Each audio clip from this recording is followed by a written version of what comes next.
Esiet sveicināti šodien mūsu podkāstā. Šodien mēs runāsim par ģenētiku, par to, kāds ir ģenētikas potenciāls piena lopkopībā. Un došu vārdu mūsu vadītājam Tomam. Jā, čau, Endi. Sveiki visiem skatītājiem un prieks jūs redzēt 4. podkāstā Ģenētika tavs ganāmpulka nākotnes potenciāls. Man prieks šodien ir redzēt Vidzemes veterinārā servisā vienu no īpašniekiem, kā arī veterinārārstu visiem pazīstamo Egilu Jutnoviču. Čau, Egilu. Labdien, Tom. Sveiks. Labdien. Ģenētika šobrīd ļoti aktuāla tēma, bet tas sākums varētu būt tāds, kāpēc cilvēki aizvien netic tai ģenētikai līdz galam. Un, piemēram, tie dati arī pierāda to, ka 20 līdz 25% Amerikas ganāmpulka ir testēti, bet Latvijā ir testēti apmēram 5%. Kāpēc tā notiek un kāpēc vispār ir šāda situācija izveidojusies, to, ka cilvēkiem tā ticība vēl līdz galam nav izveidojusies? Jāņem vērā ir vēsturiskais konteksts Latvijā, kā veidojās šī izpratne par ģenētiku, un es atgriezīšos 1992. gadā, kad mēs ar doktoru Andru Zālīti bijām Kanādā un redzējām, ka lietas var darīt savādāk. Tu pieminēji un iepazīstināji mani, bet es viens pats nebūtu karotājs. Es gribētu pateikt, ka tas pirmsākums ir kopā man ar doktoru Andru Zālīti, un, protams, arī pēc tam veidojās komanda. Un visa komanda, kas šodien administrācija, kas nodarbojās ar ģenētiku, ar informācijas skaidrošanu un, protams, arī par piegādi. Es par to nebrīnos, kāpēc Amerikā ir tādi cipari un mums ir tādi. Tāpēc, ka Latvijai bija sava vīzija par to, kāda jāizskatās govī. Mēs visi zinām, ka mums teica, nedrīkst daudz iegūt pienu no govs, nedrīkst viņu izmantot, tā ir spīdzināšana. Daudz slimos, jā. Un tur bija iesaistīti lieli spēki, liela rīka, liels resursus. Uz to strādāja visa valsts, tajā laikā uz to strādāja Eiropas nauda, Latvijas nauda, lai šeit neienāk nekā ģenētika, droši vien arī tāpēc, lai varētu saglabāt šo ģenētikas biznesu vienās rokās. Un tad parādījās Vidzemes veterinārais servis. Tajā laikā tas saucās savādāk, ar vienu filozofiju, ka ja nebūs ģenētika, nebūs bagāti turīgi saimnieki, un mūsu mērķis bija palīdzēt saimniekiem tikt turīgiem, bagātiem, lai arī mums pēc tam būtu iespējas ēst savu maizi. Un tas lozungs ir nemainīgs šodien. Bagāts saimnieks, izticis veterinārārsts. Un ģenētika neapšaubām ir viens no piensaimniecības stūrakmeņiem, lai piensaimniecība būtu peļņu nesoša. Tas ir tas sākums. Ok, sākums 92. gads, jūs celmlauži. Labi, skaidrs, atgriežamies 30 gadus vēlāk. Tā liekas, ja es nekļūdos, 2017. gads tie ir apmēram tie gadi, kad parādās viss šķirošanas, vispārējais tādā masveidā, un tas ir arī pieejams, viss strādā uz ģenētiku, apmēram viss skatās kaut kādas rādītājas, pēc kā mēs izvēlamies, uz ko mēs ejam, bet iet runa par šodien 2026. gads, kāpēc tomēr tā ticība. Mēs investējam ģenētiskajā materiālā, bet kāpēc tad mēs, piemēram, neveicam to ģenētisko testēšanu? Kāpēc cilvēki neveic to, lai nesaprastu to kaut kādu savu iekšējo ganāmpulku un pašreizējo stāvokli? Mēs esam šeit, un tad mēs zinām apmēram, stādamies priekšrokai, mums ir kaut kādi tur tādi labākie ganāmpulki, kas mums rāda tā kā piemēru, un kur mēs esam salīdzinoši ar viņu, jo mēs varam daudz ko gribēt, bet beigās mums tas pamata fundaments nav izveidots. Un kāpēc, nav tās ticības, bet kāpēc aizvien, ja vairāk vai mazāk visus to strādā, bet daudz lietas nedara un pilnvērtīgi arī nepievērš tam? Piemēram, stratēģiem un visam pārējiem. Cilvēks nav mainījies par šiem gadiem, un tur ir šie 40% šie cilvēki, kas spēj akumulēt informāciju, kas spēja viņu analizēt un pēc tam viņu arī realizēt. Tie ir tie celmlauži, ja, un tad ir šie 40–60% apmēram, kas skatīsies, kā ies šiem celmlaužiem, un tad ir tie procenti iespējams ap 30%, ja tur pilnīgi precīzi noteikti, kas ne pie kādiem apstākļiem nemainīsies. Viņš bankrotēs, ies bojā, bet viņš nemainīsies. Ja mēs skatāmies uz šodien, kas notiek ar šo vērtēšanu, ja kā tu saki ganāmpulku, ir ļoti labi, tie procenti ir augoši. Ja tie procenti ir augoši, tāpēc, ka šīs te vidus, tas svārstīgais, kuram vajag konkrētus piemērus, konkrētu rezultātu redzēt kaimiņos, ja tie arvien vairāk pieslēdzās un sāk šo savu ganāmpulku testēt. Tāda ir šī situācija. Tendence ir tom augoša, un mums ar ģenētiku varētu uzskatīt, ka mēs esam samērā jauna valsts. Jā. Pionieri. Jā, savu veidu pionieri. Protams, atgriezīsimies vēlāk, mums ir bijušas labas lietas, ja būs laiks pieminēšu. Bet tā tas ir. Tas priekš mums ir jauns, un vajag noticēt tam. Un tie cilvēki, kas spēj noticēt, tie ir šie 20–40%.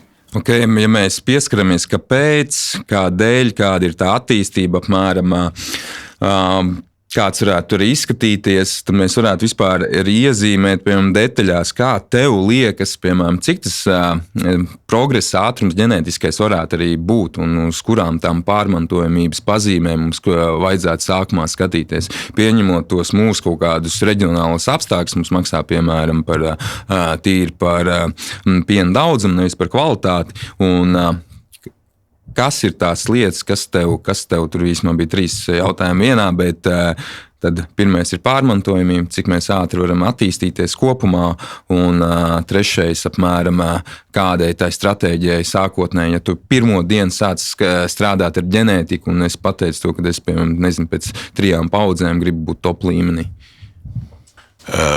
Jāatzīst, ka pēdējo 10 gažu laikā tieši šis izlaukums, dzīvnieku, teiksim, veiktspēja, viņa notikusi pateicoties ģenētikai, un, diemžēl, menedžments atpaliek. Mēs neesam līdz galam sapratuši šos dzīvniekus par to, ko sākt un cik ātrs būs šis progress. Tādā parastā standarta variantā šis ģenētiskais progress parādās pēc 3 līdz 5 gadiem. Ja tu šodien dzīvnieku apsēklot, tad viņi nāks slaucam pēc 3 gadiem. Un tur ir viena iedrošināšanai lieta, jo mazāk ražīgs ganāmpulks, jau sliktāks ģenētiskās kvalitātes, jo tas progress, tas lēciens būs milzīgs. Jo šīs lietas, ja, ko tu nosauci, dzīvnieku ražība, ja, produktivitāte, tauku kolbaltums, tesmēnu formas, tās ļoti labi un ātri iedzimst. Tāpēc šis pirmās paudzes indivīds, kas piedzimst, ja viņš jau būs ievērojami iespējams pārāk. Nosauksim ciparos, varbūt es tieši zinu, es nezinu par visiem, piemēram, piena pieaugums reāli pārmantojamība 40%, lai tu apmēram ieskicētu, piemēram, realitātē, piemēram, ja tev ir vidējais kaut kāds izlaukums, teorētiski, piemēram, uz nākošo paudzi loģiski to jāstāsta no mārciņu pieauguma, no kopējā uz to ģenētisko potenciālu, bet realitātē uz to nākošo paudzi jau tu varētu ar labākiem buļļiem, sēklojot pie kaut kādiem pat vienādiem nosacījumiem, jo tev pamat bāzi ir labāk, piemēram, no tiem 32 dabūt mierīgus 38 litriem. Es runāju par individuālu govi, tātad puse nāk no sievišķa īpatņa, puse no vīrišķā, tā rupa rēķinot.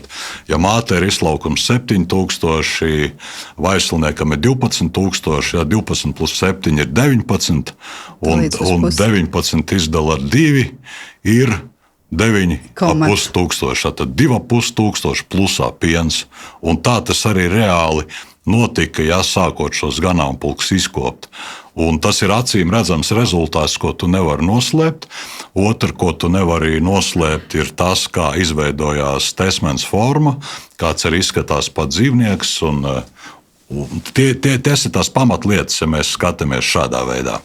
Es gribu pieminēt savu pieredzi, jo aktīvi pēdējos 2 gadus arī Pampāļos pie tā strādājam, un es velku ikmēneša ģenētiskā statistikas, un ir īstenībā interesantā progresija, īpaši izvēloties attiecīgu sēklošanas stratēģiju, par ko mēs vēlāk arī parunāsim tīri, kuriem likt top buļļus, dzimumu šķirotās sēklas, un vai tās ir tēles pirmā laktācija vai arī 2+ laktācijai, bet ko var novērot, ja tu stingri pieturies pie noteikti protokola un lietas labākos dzīvniekus tieši savām jaunākajām paudzēm un atstāja tos īpatņus, tā progresija, piemēram, ja mēs skatāmies vispārējos indeksu TPA, net merit, viņš pat nemainās īstenībā, piemēram, gada ietvaros, bet mēneša ietvaros viņš, piemēram, statistiski pa 30, 40 lec augšā vienkārši konstanti, graduāli vienkārši pieaug. Un to, kad, piemēram, tikai vienreiz mēnesī, piemēram, vienreiz gadā veic tādu analīzi, redzēs tādu, mums ir labāk, tad, salīdzinām ar iepriekšējo, kas mums bija, bet tas vienkārši interesanti novērot to, ka katru mēnesi, kas dzims nākošo mēnesi, tie teļi ir labāk nekā iepriekšējā mēnesī. Un tas ir fantastiski, un to loģiski, ka to tu redzēsi realitātē pienā ir pēc 3 gadiem, bet tiešām es tam ticu, ka tie dzīvnieki arī būs produktīvi. Tā ir man kaut kāda tīri kā no menedžmenta viedokļa, kā esmu to novērojis, kaut vai tas ceļš nav bijis pietiekami varbūt ilgs tādā gadu ziņā, bet datos tas viss tiek atspoguļots. Es gribēju bišķi pakomentēt. Mēs zinām to, ka ļoti labi strādā šīs saimniecības, kurās ir liels dzīvnieku skaits, jo viņām attiecīgi var to progresu redzēt visstraujāk. Pareizi? Ir tā? Meloju, nemeloju? Tas attiecībā uz ģenētiku varbūt ir lielāka tā ticamība, lielāks dzīvnieku skaits, bet ģenētika darbojās vienādi gan mazā saimniecībā, gan lielā. Es ļoti priecājos, ka cilvēks, kas sagaršais ģenētiku, viņš lietoja terminus fantastiski, progress pa mēnešiem, tā tas arī viss ir. Bet pirms sākam investēt ģenētikā, noteikti vajadzētu atrast laiku runāt ar saimnieku un viņu sagatavot, jo tas var būt šoks arī cilvēkam, ja tu viņam nosauks uzreiz nesagatavotam, kāds viņam parādīsies šis te jaunais dzīvnieks.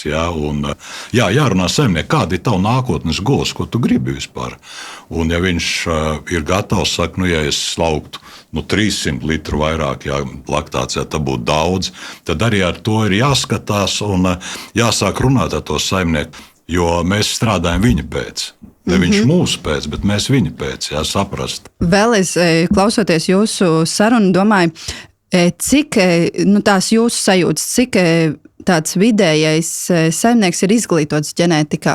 Vai nav tā, ka saimniecības, kurās ir spēcīgs atbalsts, tur viss ir kārtībā, mēs attīstamies, mēs testējam, mēs ejam uz labākiem rezultātiem, bet ir ļoti liels procents saimniecības, kuras, piemēram, uzticās šai atlasītajiem pāriem, un kad tur jau viss būs kārtībā. Manam ganāmpulkam ir vajadzīgs tieši tas pāris.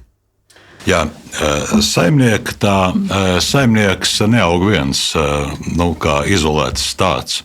Saimnieks auga skaistā dārzā, krāšņā dārzā, kur apkārt ir nemazāk skaisti, nosacīt runājot, nemazāk skaisti augi, kas viņu var pabalstīt vētrā, iedot smaržu, kādu patīkamu, kad ir grūti. Un tie ir tie cilvēki, ar kuriem saimnieks kopā konstatē un ar kuriem viņš kopā iet tajā savā nospraustā virzienā. Un informāciju var saņemt ļoti daudz no šiem te ģenētikas konsultantiem. Viņi nodot profesionālus uguņus daudz labāk par manīm. Tā kā ar ko šis saimnieks ir kopā un informācija tā, ar ko ir jāsāk. Ne visu uzreiz, bet sajūtot, kas ir tas svarīgākais priekš saimnieku, lai viņš augtu. Lai viņš sasniegtu savus mērķus, viņš jau ir izaudzis. Man nekādas pārmaiņas. Bet ja saimnieks netic, piemēram, kad viņš var sasniegt kaut ko. Brīnišķīgi. Tur jau tas nav tas lielākais izaicinājums, ka viņš varbūt netic, un ka būtu labi, piemēram, mēs tagad 8 slaucam, viņam jau 10 liekas kosmos tur, un kur ir tā atslēga, protams, arī konsultanti, uz ko tu nosauc par ģenētikas ekspertiem, bet iet runa par to, ka kā iedot tam saimniekam to ticību, kad viņš var slaukt arī 12 un pārredzamā nākotnē? Atbildes vārds ir ģenētika, un mēs runājam par to cilvēku sadalījumu. Viņš ir brīnišķīgs, jā, savā būtībā, ja viņš negrib neko mainīt. Bet ja viņš nezina, ko viņš grib? Dod informāciju, un tad jau tu redzēsi. Mēģini uz sarunu. Varbūt tur arī daudz kas ir atkarīgs no tā, cik tu esi talantīgs, ja, pasniedzot to produktu vai ģenētiku, lai saimnieks varētu augt. Ja. Bet ja saimnieks, ja viņš ir labākais, viņam sajūta, viņš neko negrib mainīt, tev nav jājūtas vainīgam. Mēģini vēlreiz, un mūsu tāda brīnuma nenotiks, kā mēs pārveidosim cilvēkus. Man tā sākumā likās, taču vajadzētu tur pārveidoties. Ja? Rezultāts, diemžēl, zaudēja klientus, ja, un iegūt cilvēkus, ja, ar kuriem bija pēc tam grūti komunicēt. Mums ir ļoti jārēķinās ar cilvēku būtību, ir tīpaši šais laikos. Tie vairs nav tie laiki, kas bija 30 gadu atpakaļ. Cilvēks ir mainījies arī, izņemot procenti, kāds viņš tur ir, sadalījumos tāds viņš ir. Okay, mēs ieskicējām mainīgos saimniekus, bet turpinām par to, ka, lai ieskicētu tiem saimniekiem, arī kāda tā govs varētu iztīties, piemēram, pēc gadiem, jo kā tev liekas, jo, piemēram, tā salīdzinot ar gadiem 5-10 atpakaļ bija lielās govis, masīvās govis, augstās, un tagad novērojot tās tendences, kad jau parādās smalkāki eksterģeri ar šaurāku kruškuru izvietojumu un šīm visām eksterjeru īpašībām. Kā tev liekas, kāds varētu iztīties pēc gadiem 10, 15, jo aizvien vairāk mēs runājam, mums bija eksterjeru pazīmes pirms tam, vairāk barību uzņemt, kāju stāvotnes, pupu novietojumu, šīs visas lietas, bet tagad mēs vairāk runājam jau par barības konversijas rādītājiem, ekofīdiem, visu pārējo, un ņemot to visu vērā, kā tev varētu iztīties tas pēc 10-15 gadiem, ņemot tās tendences? Brīnišķīgs jautājums, Tom. Man jāgriežās pie tevis, esmu spiests griezties pie tevis, kuram ir tieši saistība ar dzīvnieku pārvaldību. Kāda tom izskatītos tā govs? Ko tu sagaidi no šīs govs un kādas tu gribētu viņā īpašības izkopt? Jo lielā gadījumā saimnieki noteiks to, ja pasūtījumu kādai šai govī vajadzētu priekš viņiem izskatīties. Un to tu ļoti labi zini. Ir cilvēki, kuriem ekonomika interesē, ja? Kuriem reāli interesē ekonomika, ja? Un tur parādās jau tos nosauktais net merit, ja? Kur ir arī darīšana ar šo te feed sēvedu un ekofīdu.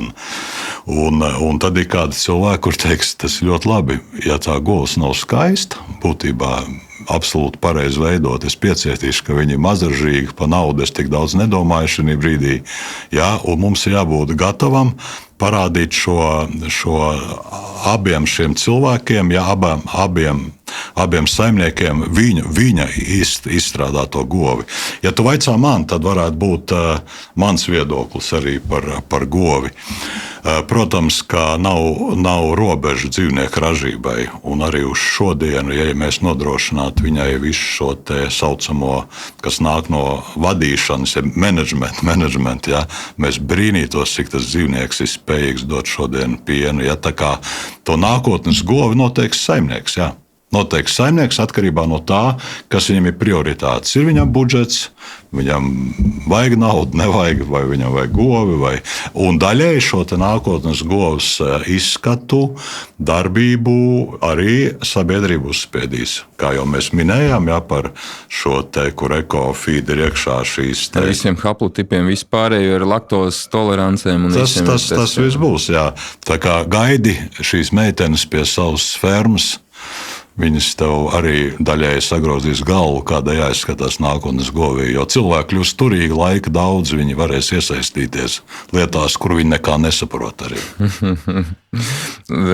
Labi, nākotnes govs tā ir paliek vēl nākotnē, bet ja mēs pieņemam to, ka cilvēki ir pašā sākumā, tad vienmēr runā par to kaut kādu sāklošanas stratēģiju, un tad vienmēr tas ir bijis tas jautājums par to, kad, kur ilgmūžība un kur ir tā ganāmpulka ģenētiskā fonda nomaiņa. Un līdz ar to, ja tu gribi ganāmpulku ātrāk ģenētiski nomainīt, tev līdz ar to tā rotācija ir lielāka.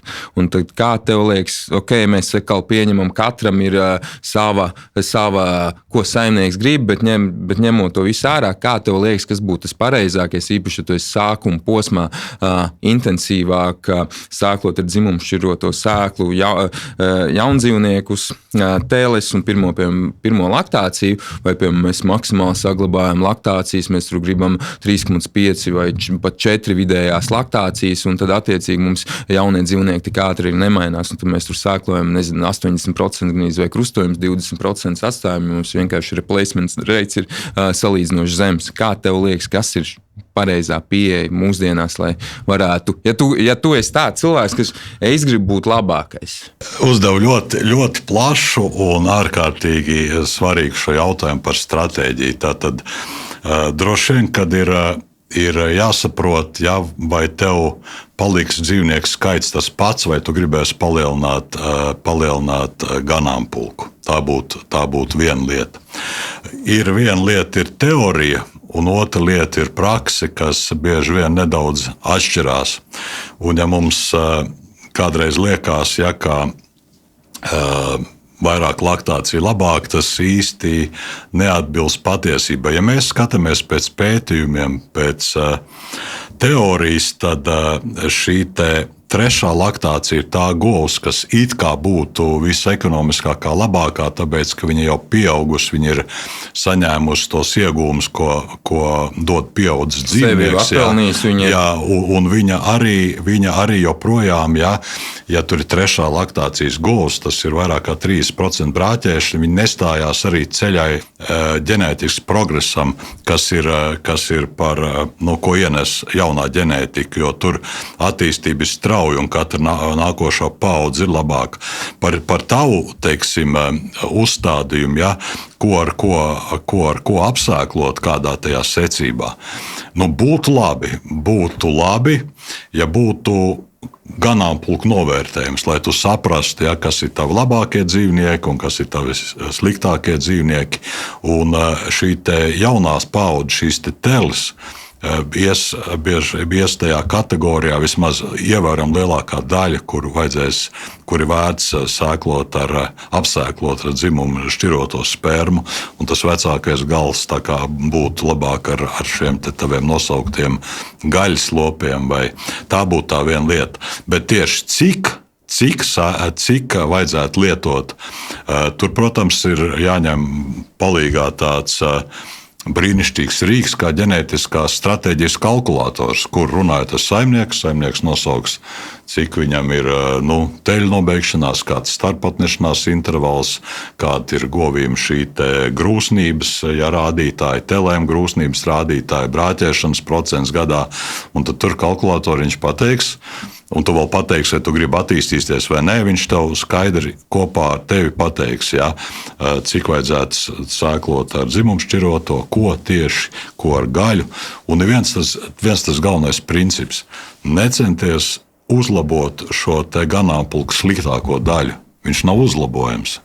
Viņš bija sliktākais, tā viņš sliktākais paliks. Es gribu arī iezīmēt, piemēram, tajā gadījumā, ja tu veic ģenētisku analīzi, tur arī parādās, piemēram, ir tas vidusmērs, apmēram tas vidusmērs ir kaut kādi 60-80%, un ir 20%, kas tev krīt ārā no vidējā, reāli, kur būtu jābrāķē. Un tad ir vēl 5%, kas ir stingri tev atpaliek no visiem pat vidējiem rādītājiem. Viņi pat, piemēram, ja mēs ņemsim kaut kāds vispārējais indeks, viņiem pat tie indeksi ir mīnusā.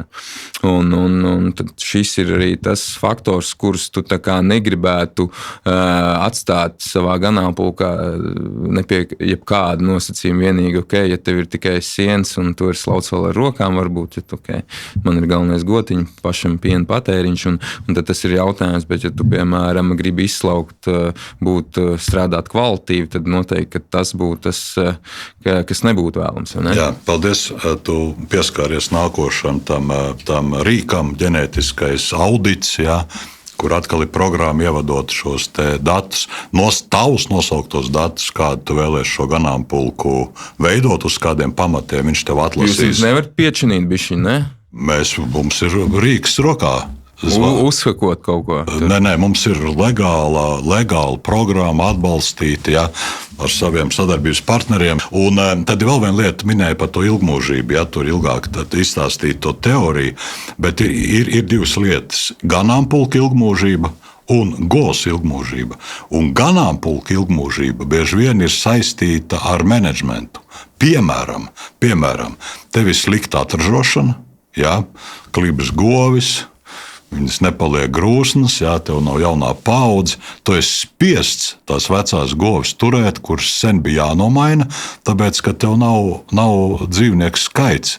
Un tev ir vecas govis, maza ražībā, un tev ir ģenētiskā attīstība ir apstājusies, tu jauns dzīvnieki netiek iekšā tavā ganāmpulkā, jā, un vai šī gadījumā ilgmūžība ir laba, viņa ir slikta. Un šo ilgmūžību ganāmpulku līmenī pamatā ir atražošana veids. Un otrs variants, ka tev ir ļoti laba atražošanas programma, intensīva, laba auglība dzīvnieki, gan teles, gan dzīvnieki, un šis dzīvnieku skaits, kas ir piedzimis, ja, un ka viņi ir tik lieli un jaunie dzīvnieki ir kvalitatīvi, ja, ka tev šīs vecie dzīvnieki ir jālikvidē, tāpēc, ka tev nav ko likt viņus, vai nu jāpārdod, kāda ir tirgus cena, ja tu esi ar apsēklošanas to rīku panācis, ja, šo te ilgmūžību. Un tad ir otra lieta, ja, kad ir jāskatās uz ilgmūžību uz konkrētu govi, cik viņa kā indivīds ilgi dzīvo, pie tā, ka viss notiek labi, laika apsēklojās, un vecām govīm ir viena lieta, kur arī sabiedrība izdarīs droši vien kaut kādu spiedienu. Tā vecai govī ir jāizskatās kā minimums tik labi, kā es šodien. Jā, tātad viņa var pati paiet, viņa nav guļoša, viņa nav jāieceļ krēslā. Jā, viņa sabiedrība saka, jā, no šī dzīvnieka mēs vēlamies desas. Un noturēt govu ilgmūžībā, ja, kas knapi valk kājas, ja, kas ir kliba greiza, tas arī nav pareizais ceļš. Tā kā ilgmūžība viena pati neko neizsaka. Mēs runājam, protams, mūsu šodienas galvenā tēma ir ģenētika, bet arī mēs pieķēramies tam vārdam kā menedžments. Un tad, ja mēs redzam, ka tas menedžments īsti labs nav, viņš klibo, vai ir jēga labai ģenētikai? Jā, tas ir ļoti labs jautājums. Paldies. Un es tā no malas esmu tiešām vērojis. Es esmu arī praksis un es esmu redzējis. Un ir viena tāda īpatnība, ja, kā nomiris teļš, vai tas ir embrijs vai zemākās kvalitātes nomiris teļš, vērtība tajā brīdī viņiem ir absolūti vienāda. Un kā jau Tomam bija šis podkāsts, ja, par šo ģenētikas apslēptais potenciāls nākotnes, vai, ja, un tur ir divas lietas. Viena lieta, viņš apslēpts tāpēc, ka tu vienkārši nezini, kāds tas potenciāls ir vispār, tu neesi vērtējis nekad. Un otra lieta ir menedžments, ja, šī tā saucama epiģenētika, ka vienkārši šis ģenētiskais potenciāls nevar izpausties, ja viņam nav ko ēst. Nedabūt dzīvnieks izgulēties, ja, viņš šo ģenētisko potenciālu nevarēs parādīt, viņš laicīgi nobloķēs gēnus, ja, uz izdzīvošanu, uz pašu minimumu tikai. Viņš pārtrauks vairoties, pārtrauks ražot, ja, un beigās arī saslims un nomirs. Tā iezīmējuši mēs esam apmēram to ģenētiskas nozīmi vispārīgā izpratnē, bet ģenētika arī sastāv no daudzām sīkākām lietām, un mēs visi esam iepazinušies ar buļļu katalogiem. Ir mežonīgi daudz visādi rādītāji, eksterjers, visādi indeksi. Mēs varbūt varētu izrunāt tos pamata fundamentālos, varbūt mēs neiedziļināsimies detaļās par to, kāpēc varbūt kādam ir šis interesantāks, bet vismaz iezīmēt to skici apmēram, kas būtu tie indeksi vai tās kaut kādas eksterjera īpatnības, kas tev tieši, Egīla, liekas tādas svarīgākās, īpaši, jo tu esi pirmo dienu ģenētikā. Jā, man ļoti gribētos ar tevi to parunāt, kas tev liekas svarīgākais, un uz to mēs arī. Ja tu esi tendēts vairāk uz ekonomiku, ja uz ekonomiku nopelnīt vairāk naudas, ja, tad sāktu ar net merit, un tad kaut ko varbūt pielasīt klāt, kas man liekas tur būtisks veselība, vai kaut gan arī tas ir iekļauts tur, ja, tad es sāktu ar šo Ja tu man saki, man ir ļoti svarīgi, lai šis dzīvnieks izskatās labi, lai viņš arī ir ražīgs, ja, vai liels, iespējams, es strādātu pie tipa produktivitātes indeksa. Ja tu man vaicātu, es tomēr vēlos, lai man dzīvnieki būtu īpaši veseli, ja tur mazāk gluminieku, mazāk metrītu, mazāk ketozes. Iespējams, es strādātu ar šo te, viņš, piedod runāšu angliski, ja DVP, tas Dairy Wellness Profit Index, ja, kas ir slimībām, vai HHP, tas ganāmpulku veselības indeks, ja, kur arī iekšā ir ražība, ja, un slimības. Ja, tas būtu ļoti atkarīgs no tā, kāda ir šī saimnieka nākotne un kādu viņš redz. Ja tev būtu ferma, ko tu ņemtu pirmo? Es kā pirmo ņemtu, atlasītu šo te peļņas indeksu net meritu. Net meritu un tad sēdētu ar savu ģenētikas konsultantu un skatītos, ko vēl es vēlos uzlabot. Man šeit īstenībā, viens Amerikā, man tā liekas, viņš pat bija arī no jūsu pārstāvētās firmas, arī pie manis bija atbraucis, un mēs arī runājām, mums bija tieši diskusija par net meritu un TPI. Tad viņš ļoti labi, īstenībā pirmais cilvēks, kas perfekti izskaidroja, TPI gribi maksimāli ražīgo, funkcionālāko govi, izvēlies TPI, gribi maksimāli sabalansētāko govi, izvēlies vienkārši net meritu. Bet ko es gribētu uzsvērt, kas manā galvā salīdzinoši saslēdzās pēc pēdējā brauciena uz Estate Genetics, uz Ameriku, bija tas, ka ļoti daudzi ganāmpulki, tiešām tie kvalitīvākie, arī, ko mēs redzējām, ir ļoti strādā gadiem uz somatiku. Reāli somatiku, lai ģenētiski viņu arī samazinātu. Un tas ir vairāk kā novērots. Un arī uz citiem ganāmpulkiem arī paskatoties, īstenībā tas somatikas līmenis konkrēti korelē ar tām veselības problēmām tajā ganāmpulkā. Tas ir izteikti. Un es pirmo reizi biju redzējis, 60, 80 Latvijā arī ir vidējais, bet tur es pirmo reizi redzēju tāds, kurš dabū pa 40 un 40 zem vidējo pie izlaukumiem 42, 43, 44 litri un notur visu gadu pie tādas kvalitātes, bet tur arī 20 gadus strādā pie tā visa. Un šīs ir tās manas kaut kādas, varbūt 2 kapeikas, kas varbūt tā uz sitienu galvā varbūt nevalks kopā, bet valkot kopā to bildi un skatoties īstenībā, kādas tās problēmas ir vienā ganāmpulkā un ka vispār tādas problēmas gadiem nav bijušas otrā, tad tās ir tādas lietas, par kurām vajadzētu aizdomāties. Varbūt to arī var pieminēt kaut kādas lietas, par kurām vēl vajadzētu aizdomāties. Varbūt, ko tu esi novērojis savā praksē, piemēram, izjūt no ģenētikas.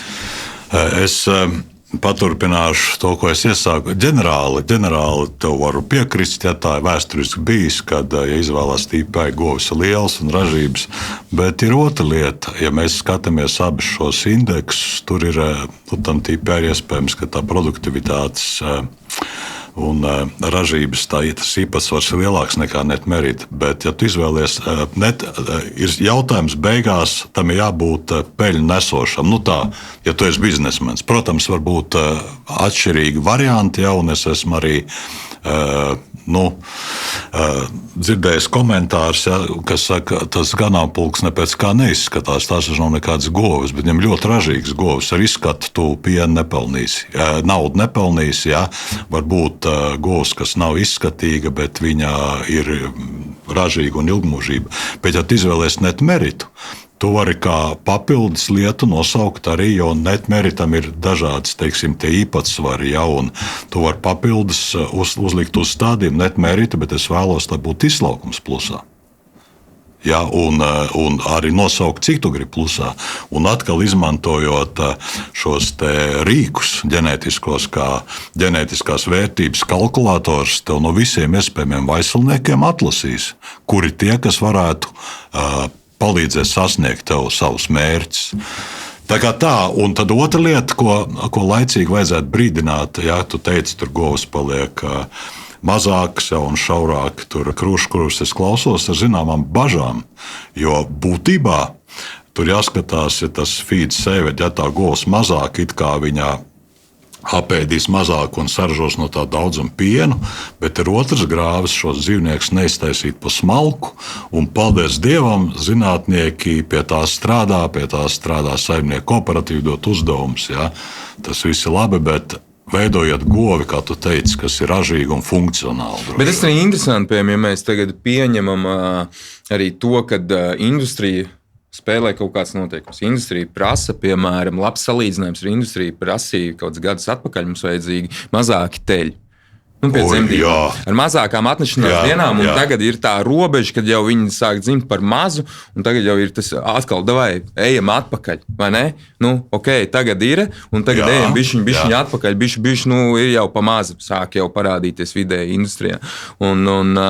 Bet jebkurā ziņā, tas būs noteikti, mums vairāk tās lielās govs nevajag, tur noteikti pētījumi, kad problēmas ir vairāk veselībā, ātrāk iziešana no ganāmpulkiem, tad tās mazās sportiskās, kā es viņas sauc par sportiskām govīm, viņas ilgāk turās ganāmpulkā, bet tajā pašā laikā to vidējo produktivitāti arī sasniedz.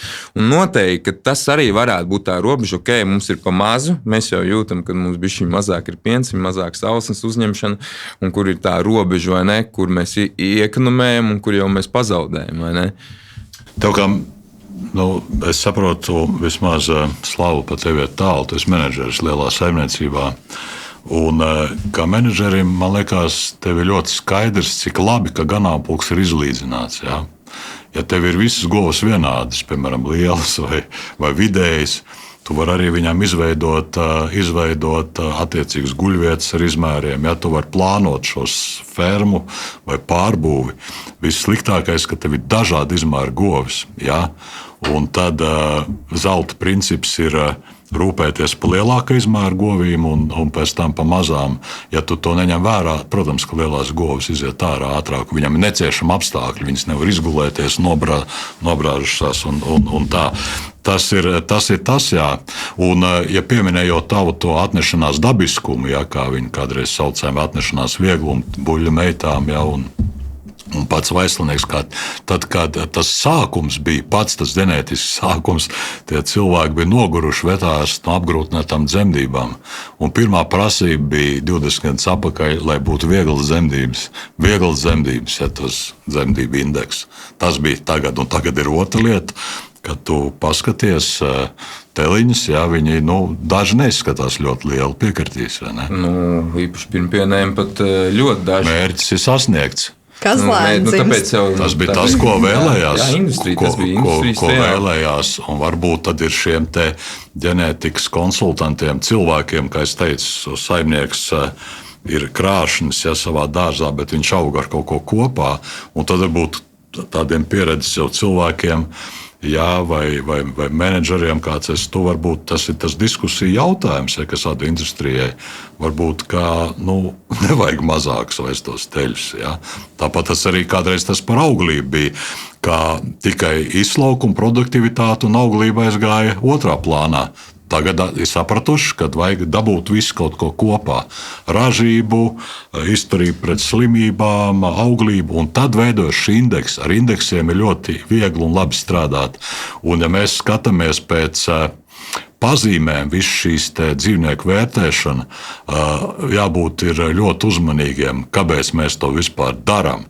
Un ir ļoti bīstami fokusēties tikai uz vienu pazīmi. Ja tu fokusējies, piemēram, uz kaut kādu kāju leņķi un pa pārējo aizmirsti, tu tik ļoti sašaurini to populāciju un līdz ar to šo diversifikāciju, ja izvēršanu ģenētiskā potenciālu, tu pazaudē ārkārtīgi daudz. Ir ļoti bīstami tikai uz vienu pazīmi vai dažām, tāpēc šie indeksi ir ļoti palīdzoši un vērtīgi. Cik parasti tajos indeksos ņem vērā pazīmes? Tā vidēji. Vai tur ir kaudzes? Tur ir desmitiem pazīmju.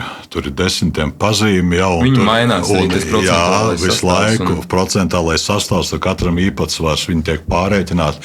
Un jau kādā tā indeksā ir iekšā jau indeks, kā piemēram produktīvā dzīve, jā, kas ir jau iekšā kādā indeksā, tur net merit un tipu produktivitātes. Tā kā... Bet atgriežoties arī, piemēram, mēs zinām, mēs pieņemam to, ka ir tās lielās lietas, ko mēs arī pieņemam, mēs negribam baigos grāvjos arī aizbraukt, bet, piemēram, ir jau tādi vairāk advancētāki saimnieki, jau, kas tur, piemēram, skatās uz haplotipiem, tur visādiem robotu indeksiem un vispārējais. Un tad ir tas jautājums, mēs tur nerunāsim par to, kas ko ir, bet vienalga, kā es uzskatu, vienalga, ko dari, lai vienalga, ko tu izvēlies, ir jābūt kaut kādai reālai ekspektācijai. Tā ekspektācija ir, kad tu gaidi to rezultātu. No?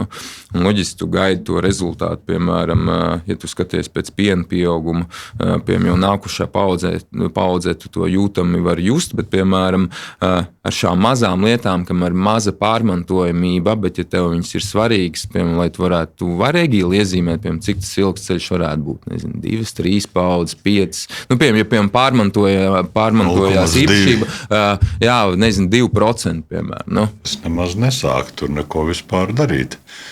Kur ir tā robeža? Tad, cik procentu pārmantojamībai jābūt, lai tu viņu uzskatītu par to, ka ok, uz šo mēs varam strādāt? Es to savu skatījumu pateicu, ka man ir svarīgs tas indeks un tās lielās lietas. Es tiešām nepievērstu, ja dzīvnieks ir ilgmūžīgs, viņam laba produktīvā dzīve, man pilnīgi vienalga, kāds viņam būtu tas kāja leņķis.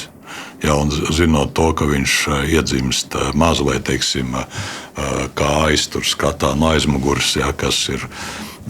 Ja, es tam nepievērstu tik ļoti uzmanību. Tas arī īstenībā aktuāla tēma, par ko daudz arī nerunā, ir par inbrīdingu. Piemēram, par inbrīdingu, par procentiem. Piemēram, es zinu, ka viņš mums, piemēram, mūsu ganāmpulkā ir 10%, kas ir tīri ok. Īpaši, ja tu esi kaut kā ģenētika, bet ir ganāmpulkam ir viss 30%. Kas ir tie riski šīm visām lietām? Un kas būtu normāls procents inbrīdingam vispār ganāmpulkā? Tādu neesmu dzirdējis, ka būtu kaut kas normāls.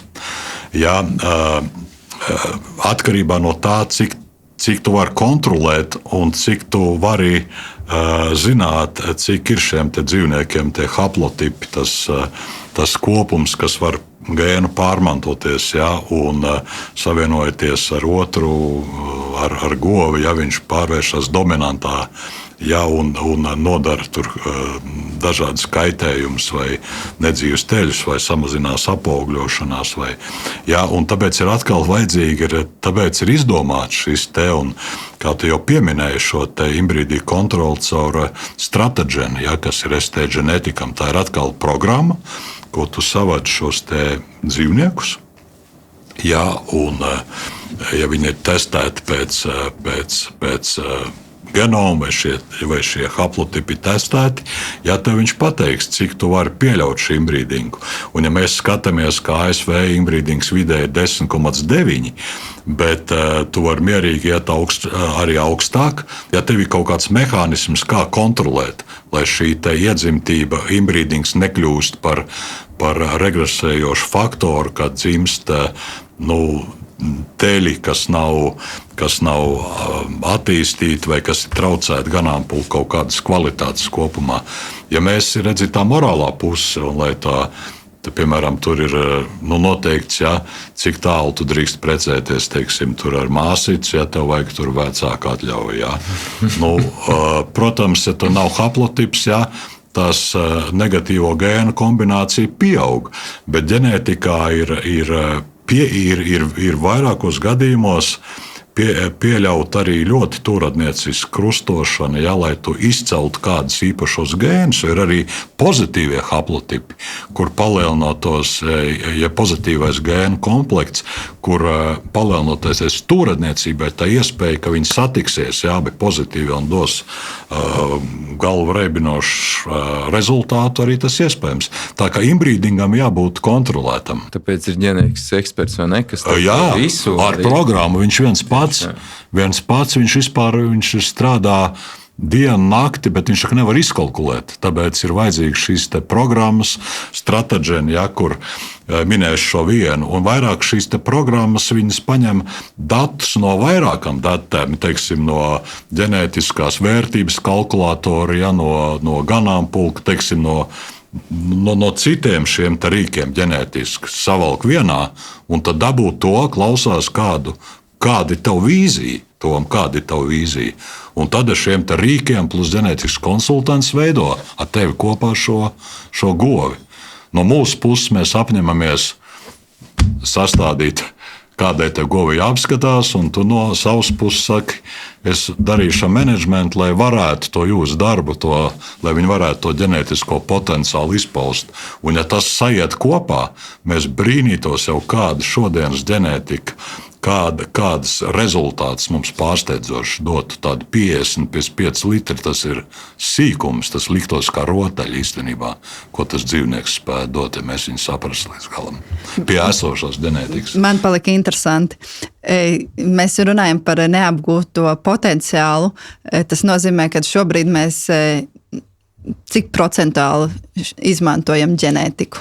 Tā kā 50%, 60% no viss tā, ko viņš varētu likt ārā. Man būtu grūti nosaukt. Es tikai varu pateikt to, ka tas ģenētisks iegūms šeit izslaukuma palielināšanā pēdējo un dzīvnieku kvalitātes palielināšanā ir 2 reizes lielāks nekā menedžments. Viņš iet 2 reizes ātrāk tādos lielos vilcienos. Un tā ir tā lieta, ka mums jāmācās tas dzīvnieks saprast. Pat dzīvnieks, tā viss tā gramošanas sistēma, tas spureklis, kāpēc viņam tāds mācāmies un vēlreiz mācāmies. Protams. Es tā kā vienmēr man patīk skatīties vairāk uz cipriem. Mēs runājam to, ko mēs gribam, ko mēs negribam, kā mēs to redzam. Bet pieņemot to, ka tie ganāmpulki kļūst kvalitīvāki un tas vidusmērs viņš diezgan stabilizēsies, īpaši tie, kas uz to strādās. Kad ļoti, ļoti, ļoti aktuāls tas nākotnē būs tieši ekofīd un feedsave indeks un rādītāji. Jo īpaši vēl ņemot to, ka īstenībā visur pasaulē, vairāk vai mazāk visur ir ļoti mazas maržas, ļoti mazas peļņas industrijā. Un tas ir tas jautājums, kā padarīt jau to govu, man viņa patīk, viss ir labi, viņa maz slimo, viņa pietiekami daudz pienu dod, kā es varu panākt ar to 1 sausnes kilogramu, lai viņi maksimāli man to pienu arī saražot. Un tas būs arī tas, ka tu jau esi kaut kādu līmeni sasniedzis, bet tu gribi noturēt to pašu līmeni, bet vienkārši lētāk. Un tas bija 3 vārdi no manis, vai pat 5, bet es domāju, ka tas būs pats fokus, jo pieņemot vēl to, kad notiek ganāmpulku konsolidācija vispārējais, kad visi dati tiek sekot, līdz katram proteīna gramam, cik mums viņš iedod pienu, cik mums viņš iedod, dzīvumas pieaugumu un finansiālā veidā, par to, ka mēs runājam tagad par to, ka kādas īpašības apmēram tāda vidēja rādītāja, bet to, ka beigās uzvarēs tā kas būs savā dzīvē visfinansiāli labākā. Redzi, te izkristalizējās jau ļoti laba situācija, ka mums veidojās cilvēks, kuram ir vīzija. Visnotaļ. Tā tad te būtu ļoti interesanti ar šādu cilvēku strādāt, un jo vairāk šādi cilvēki būtu, kas zina, kur viņš nākotnē grib iet un kas būtu svarīgi, jo labāk. Un pilnīgi piekrīt, tad šie 2, tas ekofīd vairāk, manuprāt, ir tā kā indeks, kur būs arī iekļaut, ietekmi uz vidi, un šīs lietas, un feed saved, jeb ietaupītā barība, viņa būs vairāk saistīta ar to, cik tu varēsi ietaupīt barību, ražojot vienu un to pašu, to saražot to pašu piena daudzumu. Un tur pamatā tad visam ir tas tā aprēķinātā, teorētiski aprēķinātā barības daudzums, jeb atlikums, ko mēs domājam, kā vajadzētu būt. Un tad, ja tas dzīvnieks apēd mazāk un saražo to pašu piena daudzumu un nezaudējot tur savu veselību, tad tas ir tas, ko mēs esam ietaupījuši. Un par ekofīdu, tur neapšaubām iet runa arī par ietekmi uz vidi. Bet viss tas kopā tomēr no dažādām pusēm viņš, manuprāt, ap to barības izmantošanu vairāk saistās. Ekofīds noteikti, jo arī ir tas, ka tā pieredze rāda. Nevis pieredze, bet tas ir salīdzinoši jauns, ko indeks īsumā viņš man teica, kāds 5 gadus ir kaut kādi labākie ganāmpulki, kas to strādā, bet tas nav Latvijā. Bet tas, ko es dzirdēju pēdējais, kas tieši to iet, jau kam ir ģenētiski izkotas ganāmpulks, reāli tu vienā paudzē var dabūt 3-4% uzlabojumu. Un šeit arī tas sasaucās kopā. Kāpēc mums Latvijā tur varbūt nav tik daudz analizēts, vai kāpēc Latvijā neiet uz priekšu? Vajag informāciju, vajag cilvēkus, kas spēj to satvērt un iet tieši tā. Un tur jau ir tā lieta, ja mēs tā skatāmies Latvijā, Latvija. Mums ir ko salīdzināt, un ja mēs skatāmies tā ganāmpulka atšķirība, tāpat kā Amerikā, viņi ļoti dažādi. Un daži ganāmpulki, kas regulāri tur Amerikas gaisu ielpo vai vismaz ar tiem cilvēkiem runā, viņi ļoti neatšķirās no tiem amerikāņiem. Ļoti neatšķirās, ja? Un tad ir kuriem nav informācija, vai kuriem tas nav svarīgi. Tiem šis viss, ko Toms šodien runā, liekas kā pilnīgi no citas planētas kaut kādas. Ja? Šobrīd tavā uzņēmumā ir interese par šo barības samazināšanas indeksu vai ekoloģiskākām govīm? Parādās? Ir interesi, protams, katram saimniekam ir dažāda tā intensitāte, bet ja tu, piemēram, zinātu, ka tev būtu jābrauc pie saimnieka, kas ir filozofija, tā kā Toms teica, ja, braukt pie viņu nezinot par ekofīdu un šīm te barības indeksiem, tā ir pašnāvība. Tu tur nav ko darīt vienkārši. Un tāpēc jau arī tas ir ļoti interesanti, ja pirms tu dod kaut kādas uzreiz tādas, ko vajadzētu darīt tieši ir jāklausās tajā saimniekā. Šodien tas saimnieks ir mainījies, un tie, kuriem ir tā jaunā paudze arī, protams, ja, viņi tiešām reāli ir ar lielu pašvērtību, viņi zina, ko grib. Jā, viņi ir auguši tajā demokrātiskā gaisā. Viņi nevar iedomāties, kā tas ir, ka valsts pateiktu, tu nedrīkst ar šo būlu sēklu, nedrīkst lietot šo vaisulnieku, jo manas tiesības. Tā nedrīkst, jā, un tu nevarēsi pirkt šīs kroskurpes, bet tev būs jānopērk tās, tāpēc, ka valsts mēs zinām, ko tev labāk vajag. Šie cilvēki no tā ir brīvi visi. Bet, esam brīvi noteikti. Un tāpēc veidojiet to savu nākotnes govu un šo Latviju, šo lauksaimniecību, piensaimniecību, kādu jūs redzat. Un mēs esam tāpēc. Izklausās, ka tu jau gribi nobeigt. Mēs vēl nebeidzam. Tur nekas nav to mainījies. Es te gribu pateikt, ka mūsu mērķis, lai katrs saimnieks sasniedz savus mērķus un kļūt turīgs. Tas ir, cita mērķa nav. Un kāpēc viņam jābūt turīgam? Lai mēs dabūjam. Lai veterinārārsts arī kļūst izticis. Un viss tā ķēde, ja, un tur nekāda noslēpuma nav. Es šeit ikdienā saku par to, ka, ja zemniekam iet slikti, tad arī man iet slikti. To jau jūtat ļoti labi. Jā, tieši tā. Un vēl es gribēju pajautāt par gaļas govīm. Mēs diezgan daudz runājam par piena govīm. Bet kā ir ar gaļas govīm? Nemazāk svarīgi. Ģenētika ir, tur ir citi rādītāji, protams. Jā, un, ja drīkst šodien, lai nekļūtu kaunā par gaļas lopiem, detalizēti par indeksiem, es nerunāšu, neesmu gatavojies. Bet mums ir gaļas dzīvnieki, mūsu ģenētikas speciālisti orientējās. Jā, un tur ir taisni tas pats. Teiksim, jā, pirmkārt, jau kā tas teļš aug, ja, tā, kā viņš, cik ir māte pienīgi, cik viņš to pienu spēja pārvērst, jā, tur savā tajā masā. Jā. Ko vēlās tirgus, vai viņš vēlās. Jā, tur viss šīs lietas arī iekšā ir. Tur mēra, teiksim, gan. Bet Latvijā ģenētikas mērījumi gaļas govīm notiek? Protams, notiek, jā. Un, ja mēs tā palasam, tad ir saimnieki, kas uz to ir pēdējos gados ļoti strādājuši. Tas ir viņu biznesa īstenībā, un viņi veiksmīgi strādā ar gaļas lopiem. Tas mums pietrūks, īstenībā mums pietrūks, jo Amerikā ir arī Eiropā arī ir tādi ganāmpulki, kas, viņi tendējas pie piena lopkopību, bet viņiem vēl atsevišķi biznesa ir tieši ģenētiskais bizness, to, ka viņi savu ganāmpulku ir izkopuši tā, kad viņi saražo tā, ka tā lielākā daļa gan izvēl naudas ienāk no jaundzīvnieku tirgošanas, vienkārši no aizlas materiāla.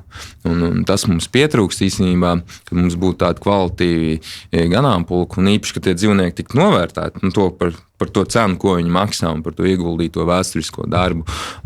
Bet tas ir kaut kāds vēl neapgūts segments mūsu platuma grādos, bet es domāju, ka kaut kādā momentā pie mums arī tas atnāks, kad būs lielāks pieprasījums un cilvēki ar to nodarbosies, jo mums tiešām ir tie ganāmpulki diezgan labi. Bet turpinot šo sarunu, man ir jautājums par to, kā tev liekas, cik vispār var nopirkt, piemēram, dzīvnieku veselību caur buļļu spermu? Tas ir viss mastīta rezistents, somatiskās šūnas un meita auglība, jo kā to var izmērīt, kā to var redzēt, jo piena pieauguma tur ir diezgan vienkārši redzēt, to visi jutīs, gan arī piena tauks salīdzinoši labi, bet kā ir ar šīm lietām, ar to veselību, jo vienmēr viņi kaut kur figurē visos indeksos, rādītājos un visā pārējā. Cik kā tev liekas, piemēram, ja proporcionāli, managements 40, ēdināšana 20 un, procentuāli, piemēram, cik tev liekas, cik no tā pīrāga 100% varētu būt ģenētika tai veselībai? Tas būs minējums un procentus tiešām nenosaukšu, bet runājam par veselību, par tiem indeksiem. Tur ir tas pats princips, ja tur plus mīnus. Ja viņam indeksā rādīs, ka viņš ir izturīgāks pret plaušu slimībām, ja teļš, piemēram, vai pret caureju, tad ir cerības, ka viņš mazāk saslims, un tā tas arī būs. Bet vai tavā pieredzē ir bijis tā, ka ir strādāts kaut kādām īpašībām, mēs gribam, un to, kad bija kaut kāda varbūt problēma situācija, un tiešām pēc 2 paudzēm, piemēram, mums vairāk nav, un ka tas tiešām varētu būt tāds ģenētikas iespējas, nevis to, ka tas ganāmpulks kopumā ir audzis gan menedžmenta ziņā, gan visās pārējās ziņās, jo to bieži vien grūti ir izmērīt. Vai tas ir tas, kad mums ir jauna ferma, piemēram, uzcelta? Mēs tagad, mums bija, gulēja tur ganībās, tagad mums ir dziļajās smilšu guļvietās. Un saproti, kad tas ir tas jautājums, kā to var izmērīt. Ģenētiski mēs to varam redzēt, bet vai to kaut kādos savādākos produktivitātes datos vai savādākos datos var izmērīt?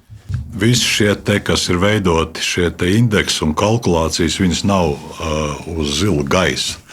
Viņas tomēr ir pētītas, un tāpēc tur ir šie indeksi, ko es jau teicu sākumā. Tas ir labturības indeks, un tas ir šis tur arī teļu vitalitāte tiek mērīta. Teļu vitalitāte ir speciāli, tur ir pazīme, un izturība pret caureju, pret pneimonijām. Tā tas viss ir, un man atliek tikai ticēt, un es arī to daru. Bet procentuāli cik varētu? Es nevaru nosaukt to. Apmēram, varbūt tāda sajūta iekšējā vispār nav 2,5. Nē, ja drīkst, Tom, es neko no sevis. Ja? Es negribu spekulēt, bet un atkal jārunā, ja tā ir problēma, kura ir ganāmpulkā, paralēli menedžmentam. Ja mēs runājam, piemēram, par pneimonijām, ja mēs runājam par caurējām, bet droši vien, ka menedžments būs noteicošais, jo varētu būt laiks pa maz, lai mēs izkoptu tādu individu, ka visi nomiruši un 1 vai 2 paliek, un tad viņam pēcnācēji. Nē. Tas varētu būt kā papildus mums līdzeklis, kad padarīt tos dzīvniekus izturīgākus pret šīm slimībām arī. Un tas pats attiecās uz mastīti, uz somatiskām šūnām, ko tu teici, indeks, un tur ir zinām robežu, ko varbūt nevajadzētu pārsniegt. Tāpat es aicinātu arī skatīties šo auglības rādītājus. Ir ļoti būtiski, lai piensaimniecība būtu veiksmīga, un nepārtraukti ir atražošana, lai viņai ir auglība. Mazs jautājums par to, kur rodas ģenētikas profesionāļi. Viņus universitātē sagatavo, ir programma universitātē? Vai tomēr tā ir ilgu gadu paša mācīšanās pieredze, lasīšana, zinātnisko rakstu un tā tālāk? Ja mēs skatāmies akadēmisko korpusu, protams, tās ir mācīšanās, tās ir zināšanas, tie ir grādi, tie ir tie augstākās raudas, kas akadēmiski izglītot cilvēki. Tie visi ir ar speciālām izglītībām, vai viņi ir cēlušies no veterinārās tēm, tur bez zināšanām nav. Un tad ir otra lieta, kā cilvēki, kuriem vispār nav ne veterinārās, ne izglītības. Varbūt viņi ir cēlušies, kādam fermam bijusi, un ar savu šo neatlaidību, ar savu vēlmu mācīties, viņš var iemācīties ļoti daudz, un izskaidrot indeksus, kādi tur ir, bet to var, es domāju, ka var izdarīt jebkurš cilvēks, kuram ir vēlme. Tur nav nekādi ierobežojumi, lai tu būtu ģenētikas saucams konsultants. Tev nav noteikti speciāls izglītības vajadzības Latvijā. To var jebkurš. ja mēs runājam par to paudžu un par to paudžu slieksni, tad kādreiz, kad nebija genoms, lai tu 6 paudzes nomainītu, vajadzēja 32 gadus. Tagad, lai tu nomainītu, teiksim, 6 paudzes, vajag tikai 10 gadus. Cik ātri tā ģenētika. Tu jau redzi, no teļa caur genomu, kas viņam vērtīgs, kas nav. Tā kā tas ir tas progress, Tom, 10 gadi, tas ir 6 paudzes. Vajag 5 gados, Egili. Jaunieši. Ja mēs runājam par ģenētiku, man noteikti arī jāpiemina ir embriju transference. Tiem cilvēkiem varbūt tās lietas, kuras mēs jau pieminējām pirms tam, jau likās sarežģītas. Šīs lietas liksies kā zinātniskā fantastika, bet pasaulē embriju transference jau ir ikdienas lieta. Varbūt pie mums viņa nav iegājusi un spējīga attīstīties. Tāpēc arī ir tas jautājums, varbūt tev, Egīla, izskaidro vispār, kas ir embriju transference, plus vēl, kāpēc mēs vēl iepaliekam salīdzinoši ar rietumiem. Jā, par to embriju transferenci, tur ir svarīgs šis donors, no kura šī olšūna tiek paņemta, apsēklotā, apaugļot ar kādu vaislnieku konkrētu. Un pēc tam šo olšūnu izskalo ārā un ieliek recipientā, kas iznēsā šo bērnu. Tas ir tas, bet te pašā laikā uz šodien arī jau šī embriju izaudzēšana līdz šai 7. dienai, manuprāt, notiek arī tā saucamā in vitro laboratorijā. Viņi izaudzē un tad iestāda. Bet, ja runājam par embrijiem un par Latvijas situāciju, tad es šeit gan gribētu atsaukt atmiņā cienījamo veterinārārstu Leonu Liepu, Tērvetē, kas 1980. gadā uzsāka embriju transferenci. Viņš bija vadošais šajā procesā, un otrs veterinārārsts bija Jānis Pielaps. Viņi ieguva 700 embrijus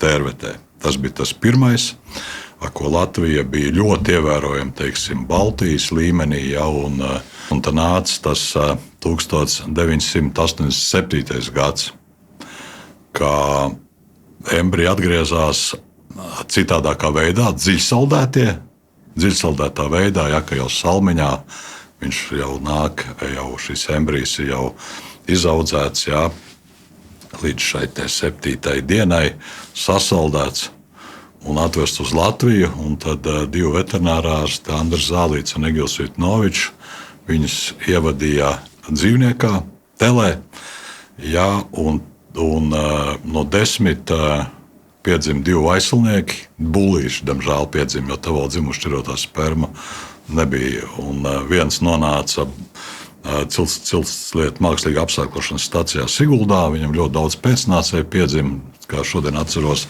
Džolta dēls, un otrs bija Integrity dēls, kas palika Bērzainē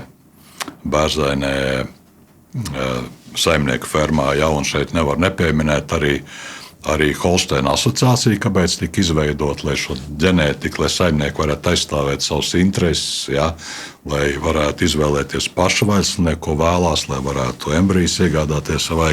Tas ir Andrejs Kārklis, kas stāvēja klāt pie Holsteina asociācijas izveidošanas. Un tad tagad ir šī jaunā paudze, kas ir Ilga Samantoviča, asociētā profesora, doktora,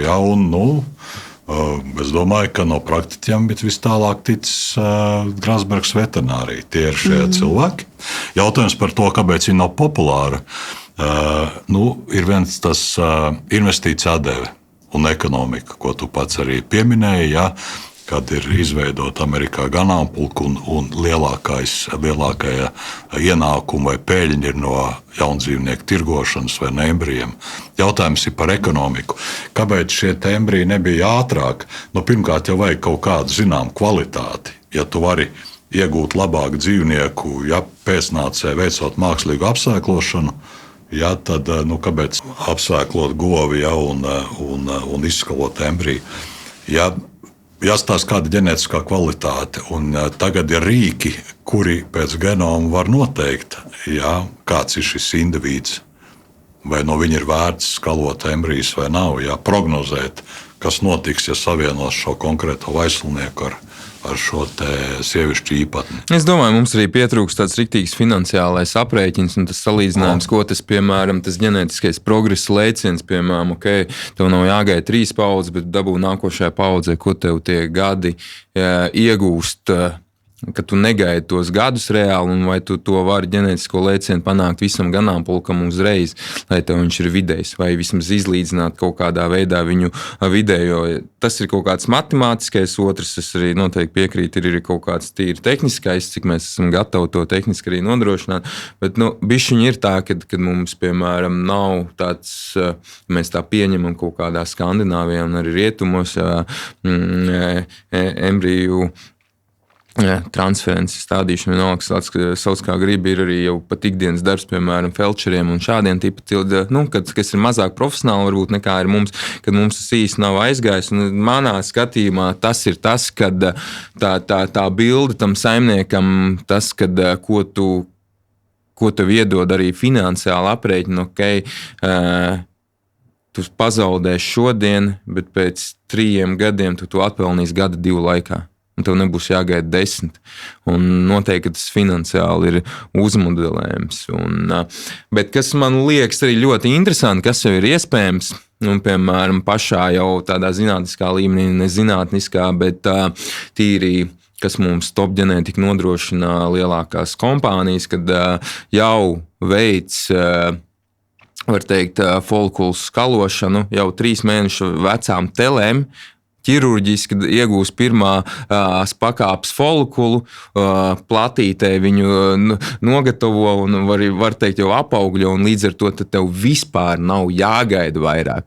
Un tev reāli nav jāgaida, tev piedzimst teļš, un tu uzreiz jau viņu, var teikt, sagatavo jau nākošo, ko tu jau vari iestādīt iekšā, un tu mežonīgi to laiku vienkārši ir tā kā... Reducē. Tu vienkārši, lai to ģenētisko progresu, viņiem jau arī visām kompānijām ir iekšējais. Sacensība. Jo loģiski ir topi vispārējais, un tas ļoti daudz arī nosaka, jo tur ir liela nauda apakšā. Bet tas, kas ir iespējams mūsdienās, lai to varētu salīdzināt arī skatītājiem, apmēram tā, kad 3 mēneši veca telīte, apmēram tas būtu tā kā 6-gadīgs cilvēku bērns. Labi, muļķīgs tas salīdzinājums, bet lai tā, bet tā ir tā realitāte. Kas tiek ģenētiski panākt, vienkārši, lai tu maksimāli iegūtu to spēcīgāku pēcnācēju, un lai tev nebūtu jāgaida, piemēram, 1, 2, 3, bet jau, piemēram, pēc 3 mēnešiem. Tā ir fantastika vienkārši. Jā, ģenētiskais progress ir iespējams ļoti ātrs, bet ierobežojušais faktors droši vien ir ekonomika. Jā. Cik tas maksās, kā mēs novērtēsim šos dzīvniekus, tad acīmredzot vai kaut kādas aukcionus vai kādas šīs aplikācijas, kur viņas var... Vai arī vajadzīgs ir celmlovs. Vai vajadzīgs celmlovs, jā. Kurš parāda, ko es investēju, bet pasties, kas man ir, kad draugi sēžiet biksēs, jūs šeit esat jau iepakaļ. Un radīsies, pilnīgi mierīgi tom, ja cilvēki radīsies, kāds būs, ja radīsies, un redzēs iespēju tur aizpildīt ar šo savu ģimenes budžetu. Ja viņam ir budžets, viņš zina, cik pa māju, cik pēdienu, vai viņš to var ar embriem nopelnīt. Vai arī, piemēram, vai sieva aiziet, vairāk nav jāinvestē sievā, parādās lieka nauda. Es turpināšu investēt, lai tik neiet nekur. Tik neiet to.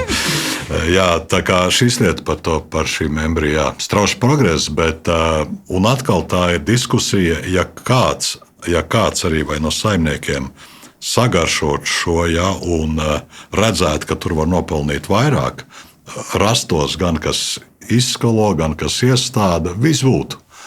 Jā, tas ir, jo tas nav arī lēts priekš kaut kāds. Tās izmaksas, protams, ir tas, ko es runāju, ir tas pirmā investīcija, kas ir diezgan liela, ja tā parēķina, bet es domāju, to finansiāli var atspoguļot to ģenētikas lēciens potenciālu ieguvumu arī skaitļos.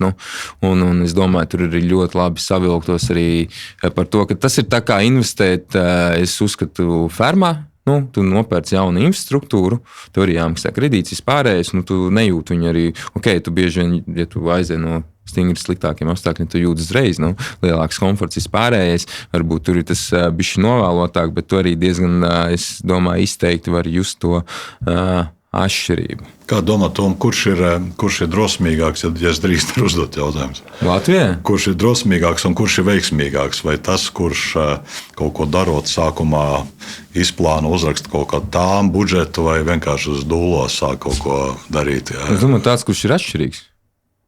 Kurš neiet to pašu ceļu, ko vispārējie. Ne? Tas ir veiksmīgāk. Dabū 50,000 eiro bez plānošanas. Viens ir ideja, viens ir taimings, laiks, kurā tu to veic, un otrs ir un trešais ir veiksme, un vēl pa vidu ir smags darbs. Un viena lieta. Bez aprēķiniem. Nē, bet visur jau tas ir plāns. Bez plāna jau tur arī nevar šaut uz tukšo, bet arī, ja tev ir plāns, ja tev nesakrīt, tad arī nesakrīt. Super! Paldies tev, Egīl, par viesošanos podkāstā. Un nobeigumā es gribētu tev paprasīt, kāds varētu būt viens tavs ieteikums, kā praktiskais solis, kas būtu jāveic, lai uzlabotu savu ģenētiku, un kāpēc vispār tas būtu jādara. Tas viens domu grauds, ko tu gribētu tiem cilvēkiem atstāt tādā vienā teikumā. Es varbūt...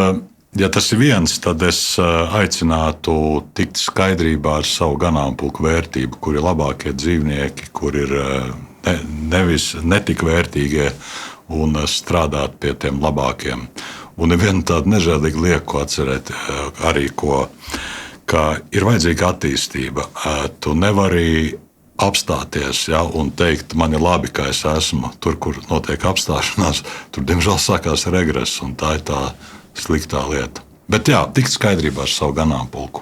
No manas 5, paldies, Egīl, no manas 5 kapeikas būtu tādas, kad ir jāizdara vienmēr secinājumi, ja tu esi iestrēdzis, piemēram, nezinu, vai tev būtu 35 vai 40 kg, gadu desmitiem tu strādā un vairāk tu nevari, tad vajadzētu būt jautājumiem saistībā ar to, un ģenētika noteikti varētu būt viena no